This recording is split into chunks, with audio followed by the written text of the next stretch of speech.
Taylor.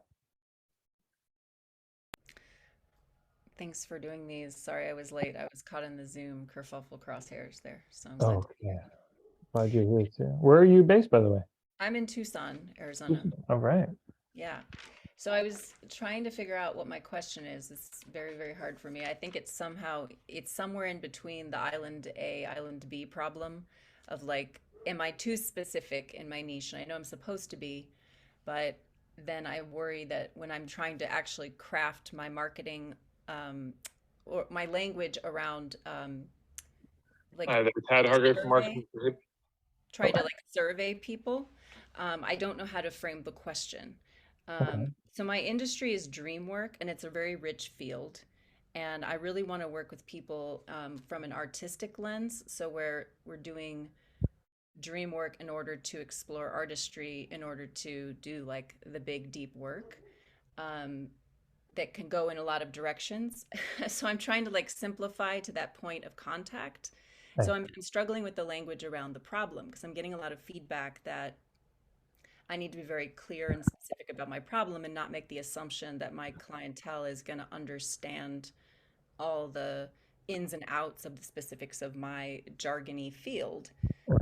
And I also don't necessarily want to necessarily work with those people that know nothing about dream work or say, oh, I don't remember my dreams, even if they would fit the other description, which is I want people that are considering themselves to be struggling artists who want to finish a project. So it's like my diagnosis is very specific. And if somebody doesn't believe in that diagnosis, at least to some extent, then I'm not really sure I'm attracting the right people with those more simple questions around their problem. So again, every time I try to frame this, it feels very Right. complicated. I'm probably overthinking something. No, you're not overthinking at all. No, this is not a you problem. This is a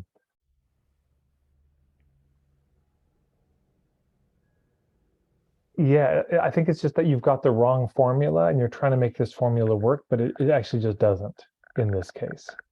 So this is one of these cases where Island A and Island B may still be there, but in a different way. So let's try coming to it like this. I think your ideal client, you're okay. There's two different ways that we can niche, or there's two ways to come to this. One is there's the entrepreneurial approach, and the entrepreneurial approach says, what's Island A, what's Island B, what's the unmet need in the marketplace, what's the gap, Yeah, what are people struggling with, and right. how can I solve that problem? Yep. That's one approach. Yep. Do you know my whole artist and entrepreneur thing? I don't know. Maybe not.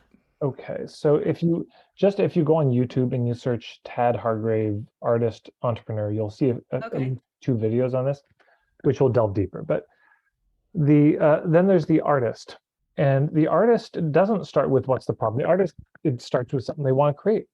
They just have Exactly. right. The longing, the vision. Where are we Yeah, going? they Exactly. they start with I have this idea to do a fringe play about this. Yeah. Right, I got to make a painting like this, and they don't think about who it's for initially. That's an afterthought if we're lucky. But with the entrepreneur, they notice what the problems are, but they don't have at the extreme end, they actually don't have that creative spark to make something. Yeah, so they need help, they need the artistic influence, and the artist needs the entrepreneur influence to like, who would be interested in this, where would I Right. find people who would want to buy this thing, like Van Gogh. What problem was he solving?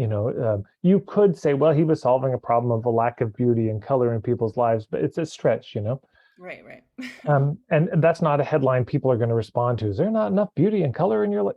You just show the painting and people either like it or they don't. It's a thumbs up, it's a thumbs down.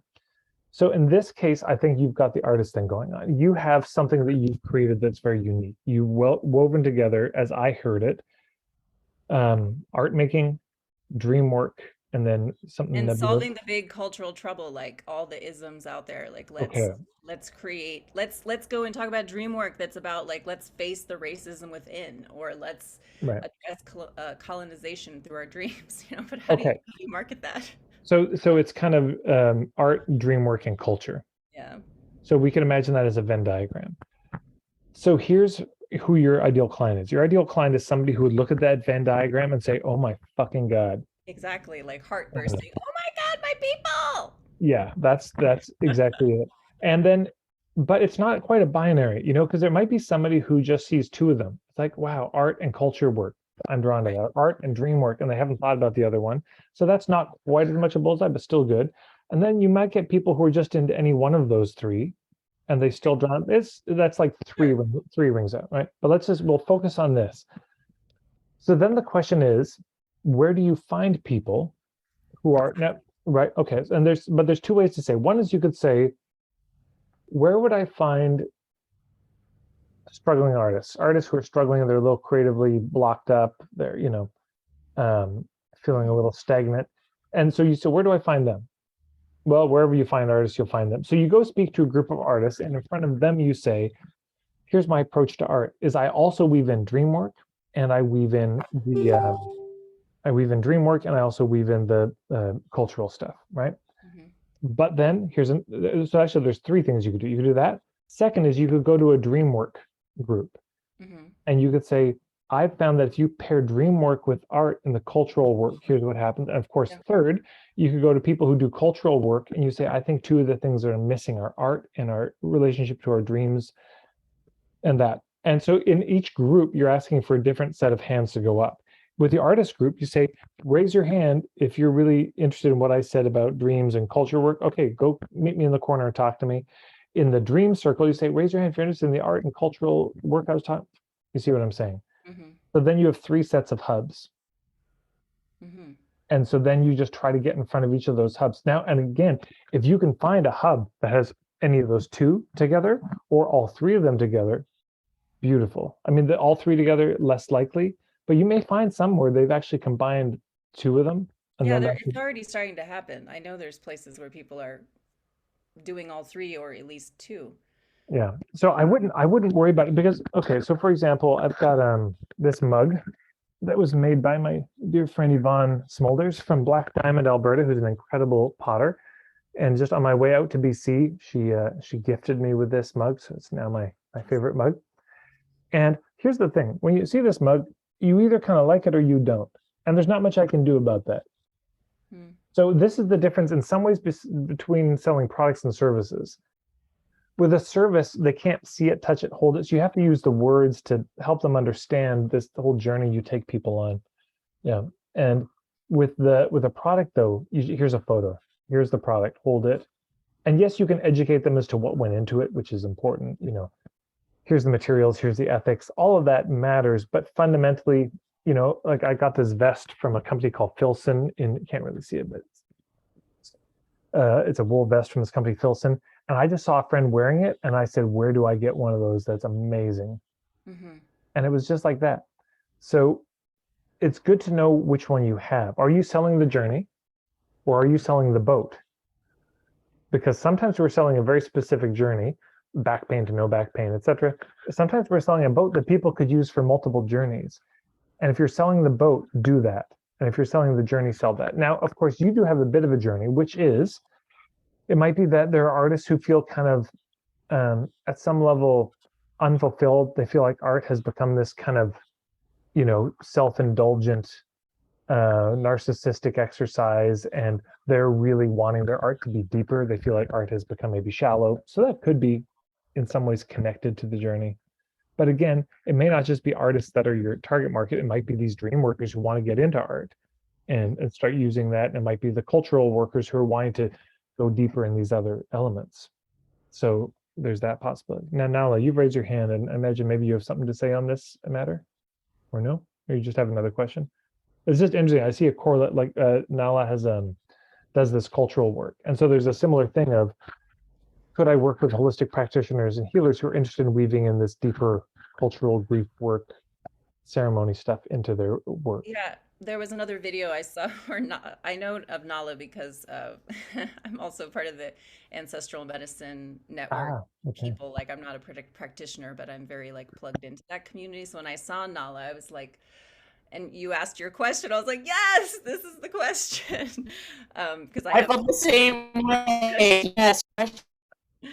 but that's very helpful, Tad. I'm going to look up your artist versus entrepreneur thing because I definitely have been feeling that tension and struggle, and Uh, some of the feedback I've been getting from mostly the entrepreneurial route is like, it just feels like I'm dumbing down my problem, and it's like getting all boxed up in this like very narrow way. And I'm like, but all the magic's getting ripped out, and I don't understand how to like It's preserve that, but also be practical about like finding people. yeah. It's there was a restaurant near where I lived called Nourish for about 7 years. It was the superfood elixir bar, kind of the holistic hub for 7 years. But if you looked at it and you tried to apply this coaching format of, how blank kind of people struggle with blank kind of problem, I help them get blank kind of result. Yeah. It doesn't work because they've got dozens of journeys they help people on.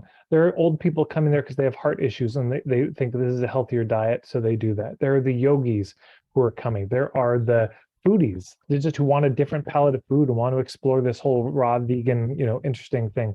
There are people who support organic agriculture, and this is an organic restaurant, so they want to support it. They're the hipsters because it's a cool thing to do, yada yada, holistic healers. So there were probably, if we'd sat down, we probably could have come up with a few dozen little subgroups, Right. and they're all coming for their own reasons. So it's in that case, it was the boat. It's just that we have a boat that we think a lot of people would be interested in. So then the question is, where do you find those people? And you make sure that you get in front of those people. And by the way, the other thing you said, there's this tension. The tension between the artist and the entrepreneur is forever. Mhm. It never goes away. The biggest tension is actually the trying to make that tension vanish. The resistance to the disturbance is the disturbance. That tension is proper. It belongs. It's just how it is. It never gives you a break. For the rest of your life as an entrepreneur or as an artist, you'll have this tension of, to what extent do I lean commercial? Mhm. And to what extent do I go to the art side? And it changes every day. The different where, different when, it's going to be different. So for everybody, I recommend, instead of trying to get over this tension and resolve it, it's it's like marriage. You think you're going to solve your marriage? I think you had the therapy session and now it's all good. It's a relationship. And I would think of it as a marriage between those two Yeah. that requires constant, negotiation. Dreamwork is all about the integration and the intermarriage, so I'm equipped. All right. Thank Perfect. you. I appreciate your help. It's very Hey, helpful. you're well. Thank you so much for coming by, Taylor.